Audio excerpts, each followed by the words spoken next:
Vi undervurderer, hvor meget vi forurener. Hvert år udleder vi omkring 6,6 milliarder ton CO2. Hvert menneske udleder ca. 0,56 kg per dag. Menneskers ånde udgør i alt 5,65% af vores totale CO2-udslip. Biler udslipper mellem 5.000 og 8.000 kg CO2 om året.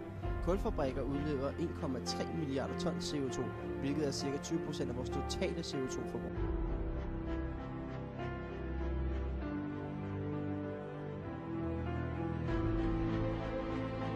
Hvis isen smelter, stiger vandstanden og oversvømmer dele af verden. Det får store konsekvenser. Både på land og i havet er der risiko for, at visse arter uddør på grund af globale klimaændringer. Smelter isen, dør 2/3 isbjørnene, byer bliver oversvømmet, folk drukner og vandet bliver varmere. Isen kaster solens stråler tilbage, og hvis isen smelter, vil solens stråler opvarme vandet. Da vandet ikke kaster solens stråler tilbage, det kan få alvorlige konsekvenser for koralrevene og nogle fiskearter.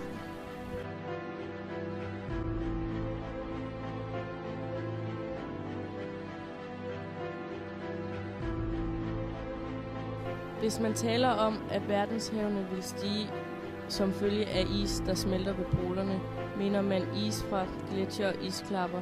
Her befinder isen sig over havniveau. Når isen smelter, tilføjes der derfor ekstra vand til verdenshavene, så vandstanden stiger. Den vandstandsstigning, man har set hidtil på omkring 3 mm om året, skyldes ikke smeltevand fra Grønlands indlandsis og Antarktis. Omkring halvdelen skyldes, at verdenshavene bliver varmere og derfor udvider sig.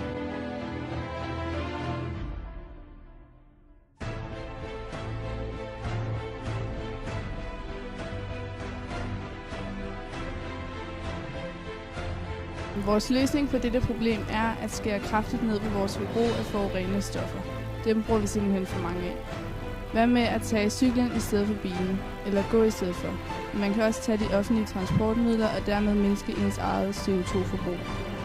Du kan selv gøre en indsats for at redde vores jord.